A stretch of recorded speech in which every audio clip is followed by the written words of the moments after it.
உத்தரப்பிரதேசத்துல, மத்திய பிரதேசத்துல, குஜராத்ல எல்லாம் ரெய்டு நடக்காது. ஏன்னா அங்கெல்லாம் ஆட்சியில் இருக்கிறது உத்தமபுத்திரன் பாஜக. அந்த மாநிலங்கள் எல்லாம் ஐடிக்கோ, இடிக்கோ, சிபிஐக்கோ தெரியாது. அம்மையார் ஜெயலலிதாவோட மறைவுக்கு பிறகு அதிமுகவை தங்களுடைய கொத்தடைமை கூடாரமா ஆக்கிறதுக்கு அமலாக்கத்துறையையும் சிபிஐயையும் வருமான வரித்துறையையும் பயன்படுத்திச்சு பாஜக. அவங்களும் பயந்து போய் பாஜகவோட காலடியில கிடக்கிறாங்க. இப்படிப்பட்ட பாதம் தாங்கி பழனிசாமி செந்தில் பாலாஜியை பத்தி குறை சொல்றார். என்னை யாரும் அடிக்க முடியாது, ஞாபகம் வச்சுக்க, நான் திருப்பி அடிச்சா உங்களால தாங்க முடியாதுன்னு கலைஞர் பேசின வீடியோ அதுதான் இப்ப வைரல் ஆகிட்டு இருக்கு. அப்படிப்பட்ட தலைவரால வளர்க்கப்பட்டவங்க நாங்க, எல்லாத்தையும் பார்த்தவங்க நாங்க. வாதங்களுக்கு வாதங்கள் வைக்க தயாரா இருக்கிறோம். அதை விட்டு மிரட்டி பணிய வைக்க நினைச்சா குனிய மாட்டோம், நிமிர்ந்து நிற்போம், நேருக்கு நேர் சந்திப்போம். நாங்க ஆட்சிக்காக மட்டும் கட்சி நடத்துறவங்க இல்ல, நாங்க கொள்கைக்காக கட்சி நடத்துறவங்க. இந்திய எதிர்ப்பு போராட்டங்கள் மிசா காலம்னு நாங்க பார்க்காத அடக்குமுறைகள் இல்ல, நாங்க பண்ணாத போராட்டங்கள் அல்ல. திமுக நடத்தின போராட்டங்கள் எப்படிப்பட்டதுன்னு வரலாற்றை புரட்டி பாருங்க. இல்லன்னா டெல்லியில இருக்கிற சீனியர்களை கேட்டு பாருங்க. சீண்டி பார்க்காதீங்க. திமுகவையோ திமுக காரணையோ சீண்டி பார்த்தா தாங்க மாட்டீங்க. எங்களுக்கும் எல்லா அரசியலும் தெரியும். இது மிரட்டல் அல்ல, எச்சரிக்கை.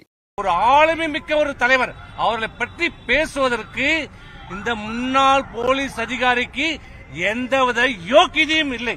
எங்களை பற்றி, அதையும் ஊழலை பற்றி பேச இவர்களுக்கும் இந்த பாரதிய ஜனதா, தமிழகத்துடைய பாரதிய ஜனதாவுக்கு அருகதையே கிடையாது.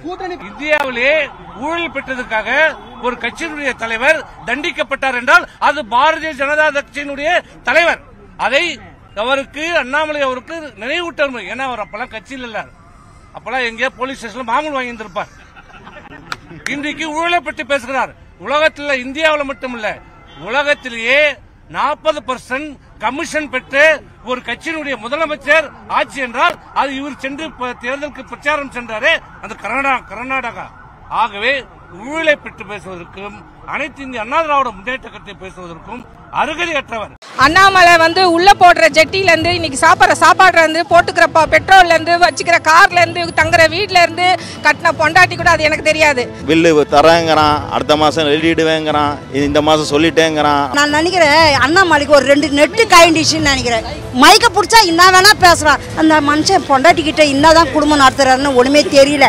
ஏன்னு கேட்டா அவர் பேசுறத கொஞ்ச நேரத்துல அவரே மறந்துடுறாரு. அண்ணாமலைன்றது அவெல்லாம் ஒரு பெரிய ஆளே இல்லை. நாம அடிச்சுக்குவோம், அந்த தவக்கல டப்பு டப்புன்னு அடிச்சுக்குவோம், எதுல போய் மாட்டோன்னு தெரியாது. அதனால நம்ம கிட்ட வருது. அது கூட்டணி இருக்குதா இல்லையான்றது ரெண்டாவது பட்ட விஷயம். முதல்ல இந்த அண்ணாமலையை மாத்தணுங்க. மைக்க கடிச்ச உடனே நேர வாய்க்குள்ள விட்டுக்கிறாரு மைக்க. இதுதான் மரியாதை. கொஞ்சம் தலைமைக்கு கட்டுப்பட்டு அப்படியே இருக்கின்னு இருக்கிறோம். மற்றபடி நாங்க எங்களை அவுத்து விட்டாங்கன்னு வச்சுக்கோ, சிறகு அடிப்போம். நாங்க பிஜேபி கூட்டணி எங்களுக்கு தேவையில்லை. அண்ணாமலைலாம் ஒரு ஆளே இல்லை. அண்ணாமலை நாங்களே செருப்பால் அடிப்போம்.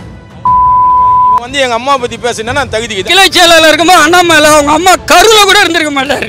குஷ்பு என்ன அவர் குஷ்பு என்ன ஆக மொத்தம் எங்களுக்கு சும்மா எல்லாரையும் கிண்ட வேண்டாம். ஏதோ ஒரு படத்துல வடிவில் நானும் ஜெயிலுக்கு போறேன்னுவான். அது மாதிரி ஒரு காமெடி பீஸ் இவனை பேசி நம்ம பேசிய பெருசா ஆக கூடாது. இவன் தகுதி இல்லாதவன். இவன் சுடுதண்ணி குடிச்சு மூஞ்சி மேல ஊத்திடுவாங்க மனுஷனை. இன்னொன்னு சொல்றேன்னா, நாங்கள் வளர்ந்து விட்டவங்க போங்க. உங்களை யார் சொன்னோம்? யார் சொன்னது? இதே உங்களுடைய தேசிய தலைவர் நட்டா, உள்துறை அமைச்சர் அமித்ஷா அவர்கள் உங்களை வைத்துக் கொண்டு, இந்த அண்ணாமலையை வைத்துக் கொண்டு, எங்களுடைய பொதுச் செயலாளரை வைத்துக் கொண்டு சொன்ன வார்த்தை என்ன? அனைத்து இந்திய அண்ணா திராவிட முன்னேற்ற கழகம் தான் தமிழகத்திலே மிகப்பெரிய இயக்கம், அதன் தலைமையிலான கூட்டணி தொடரும். இது பாரத பிரதமருடைய விருப்பம்.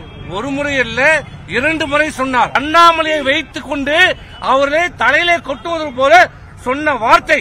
உங்களுக்கு இன்றைக்கு வீரமாக பேசுகின்ற அண்ணாமலை, உங்களுக்கு வீரம் இருந்திருந்தால், ஆண்மை இருந்திருந்தால், அன்றைக்கு அமித்ஷா அவர்களும் நட்டா அவர்களும் டெல்லியிலே எங்களை வைத்து சொன்ன போது அன்றைக்கு எங்கே வாயை வைத்துக் கொண்டிருந்தீர்கள்? அன்றைக்கு அந்த இடத்திலே இல்லை, நான் ஒட்டுக்கொள்ள மாட்டேன், அனைத்து இந்திய அண்ணா திராவிட முன்னேற்ற கூட்டணி வைக்க மாட்டேன் சொல்லியிருந்தா நீ ஆம்பளை.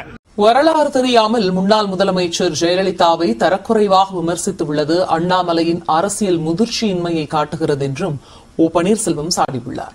மறைந்த முன்னாள் முதலமைச்சர் ஜெயலலிதா குறித்து அவதூறாக பேசியதற்கு கண்டனம் தெரிவித்துள்ள அவர், உண்மை உணராமல் மனம் போன போக்கில் பேசுவதை அண்ணாமலை நிறுத்திக் கொள்ள வேண்டும் என தெரிவித்துள்ளார்.